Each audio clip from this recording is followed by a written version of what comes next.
Wahai kaum Hawa, berhati-hatilah dengan foto-fotomu di dunia maya, karena dapat menjadi fitnah, membuat lelaki tergoda, memancing lelaki untuk merayumu atau berbuat jahat kepadamu.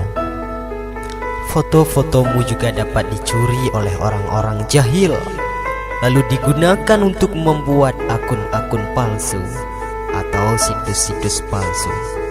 Juga dapat diedit oleh orang-orang jahil sehingga mencemarkan nama baikmu. Foto-fotomu juga dapat dimasukkan ke dalam situs-situs porno, yaitu setelah diedit sedemikian rupa.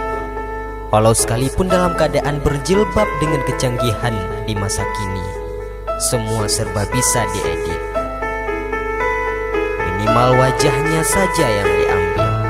Coba bayangkan, apalagi bagi kita yang sudah berkeluarga, bisa-bisa rumah tangganya jadi hancur. Sangatlah berbahaya. Janganlah menganggap sepele hal semacam ini. Saya menasihati Anda bukanlah karena saya iri, tetapi hati saya merasa tergugah dengan banyaknya terjadi pelecehan terhadap kaum Hawa. Mencegah lebih baik daripada mengobati.